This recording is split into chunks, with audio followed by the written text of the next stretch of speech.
पवन रेखा सहेलियों के साथ जिस समय बाग में घूमने गई, उस बाग में एक दुर्मलक नाम का राक्षस रहता था। पतिव्रता थी रानी पवन रेखा। उस दुर्मलक नाम के राक्षस ने जब देखा है सहेलियां जिसके साथ में है और हम इस रानी के साथ में छल करें, मगर कैसे करें? इसके साथ में सहेलियां हैं, इसके शरीर से हाथ लगाना लोहे के चने चबाने के बराबर है। तो दुर्मलक नाम के राक्षस ने अपनी माया फैलाई, आंधी तूफान शुरू कर दिया। अरे घना घोरा घटा घेरी आई,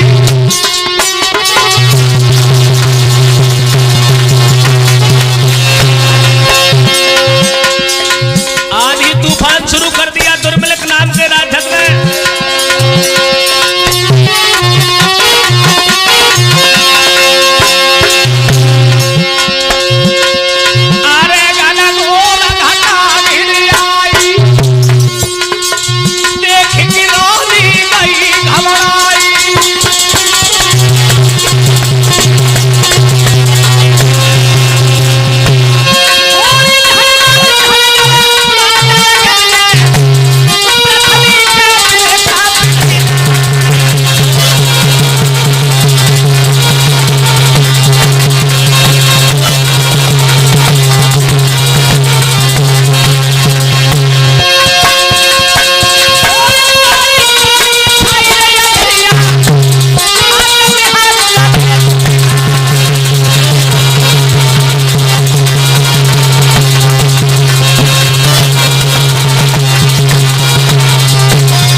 रात सी दिखाई देने लगी, पानी बरसने लगा, आधी तूफान शुरू हो गया और सहेलियों से रानी बिछुड़ गई।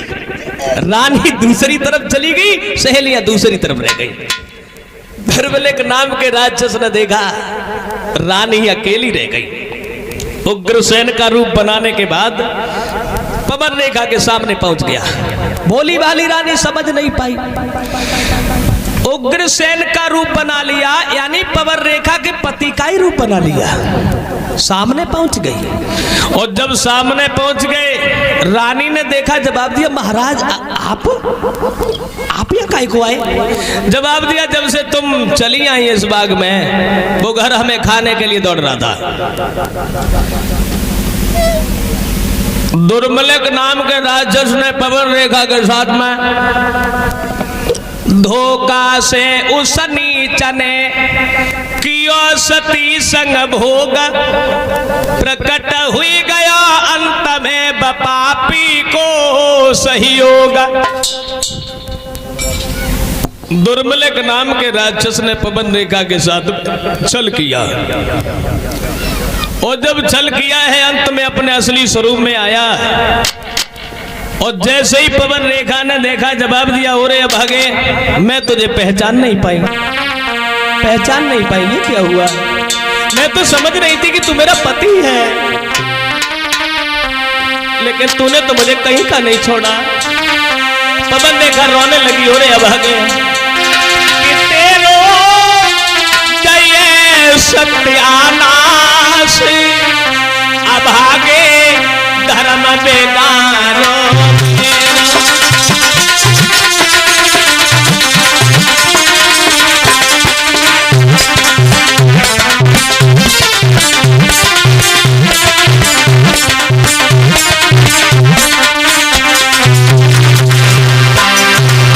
तेरो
जवाब दिया है पवन रेखा ने, और नीच तूने मुझे कहीं का नहीं छोड़ा, मैं पहले जान लेती तुझे श्राप दे के भस्म कर देती।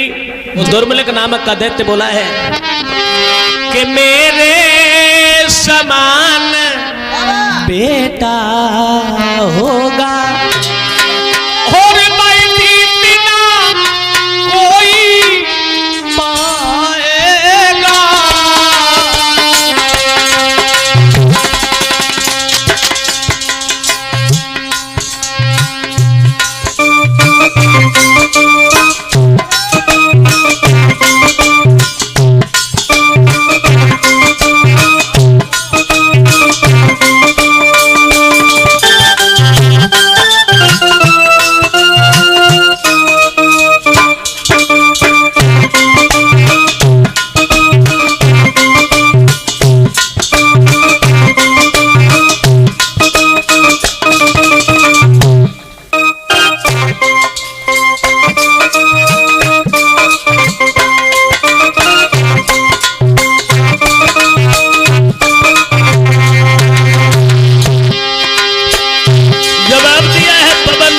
दुर्मलिक नाम के राक्षस है।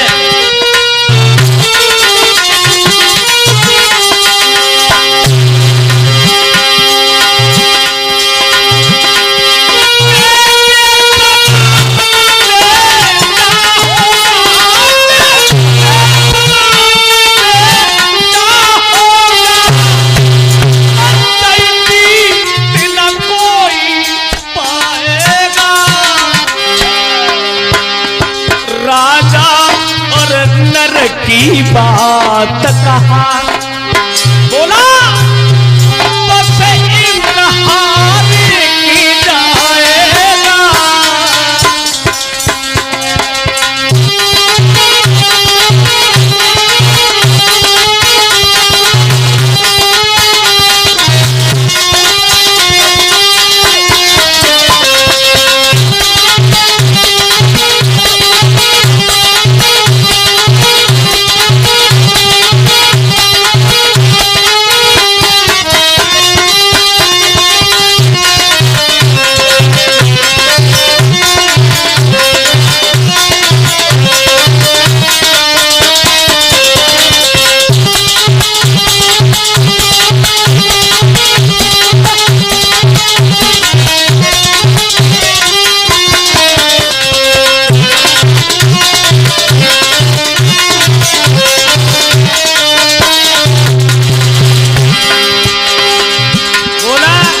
राक्षस बोला है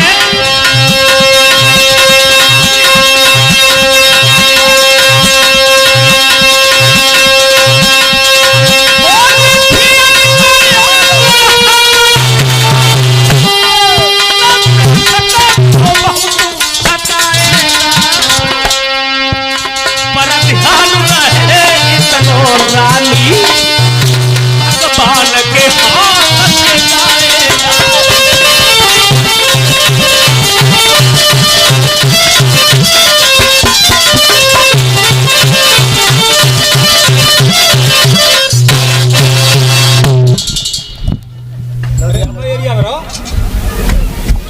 से काट लो काय मरो जाता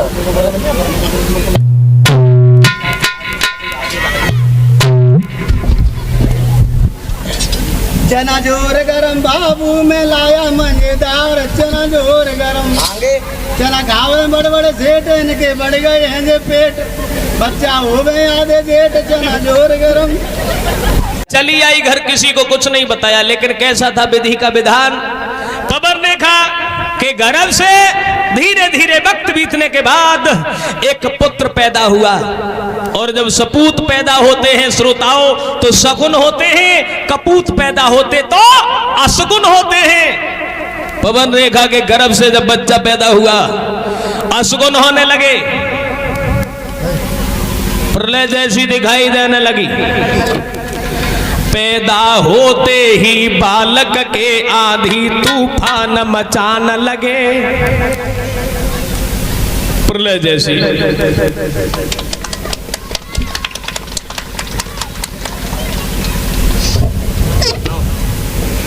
बिजली चमकी आकाश हिलो, 49 पवन सन्नान लगे।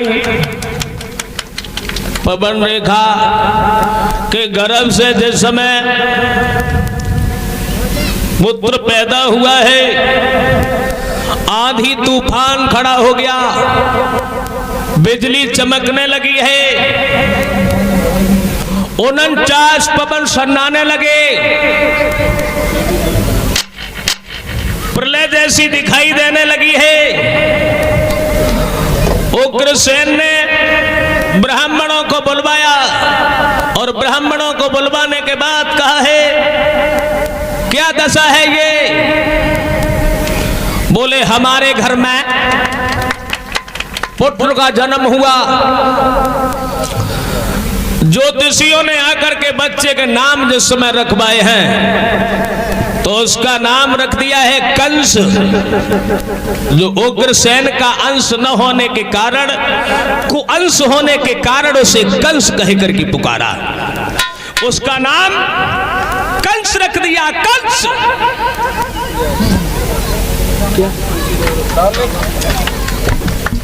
और अंशुल यादव की तरफ से ये पुष्पों की हार पहना के सम्मानित कर रही है, हमारे समस्त साथियों को सम्मान कर रही है, पुष्पों की माला पहना करके। भगवान ऐसे भक्तों की धन दौलत से भंडार भरता रहे, समाज में इन्हें सम्मान मिलता रहे। बोलिए गोविंद भगवान की।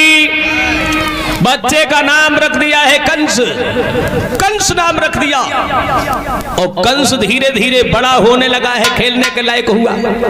तो देखिए बचपन में भी उपद्रव करता है कंस, बच्चों में खेलता है, किसी का हाथ तोड़ डालता है, किसी का पैर तोड़ देता है, किसी की आंख फोड़ देता है।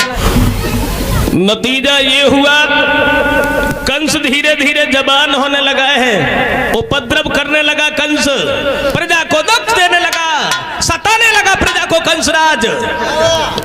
इधर गोकुल वृंदावन से गोपियां चली हैं दही बेचने के लिए, कंस ने रास्ता में उन्हें खड़ा कर लिया।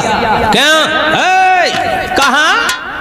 भैया मैं दही बेचने जा रही हूँ। अच्छा दही बेचने जा रही हूँ, लेकिन एक बात बताओ, अरे आगे बढ़ के कंसराज और बिटियन से गिरा सुनाई।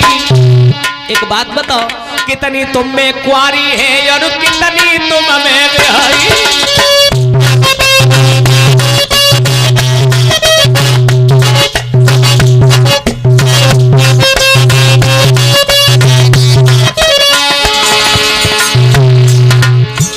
कंसराज कहने लगा लड़कियों से, क्यों एक बात बोलो,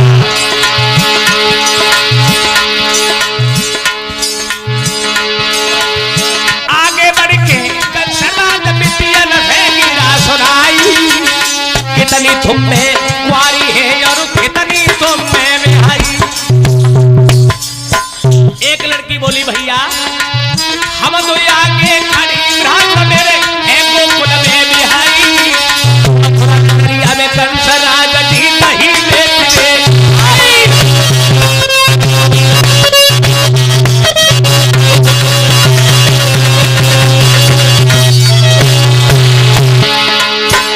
लड़की बोली भैया अरे दही बेचने आई,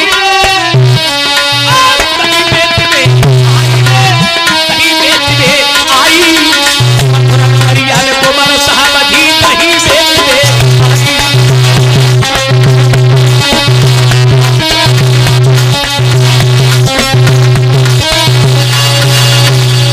दिया है। कंसराज ने लड़कियों से कहा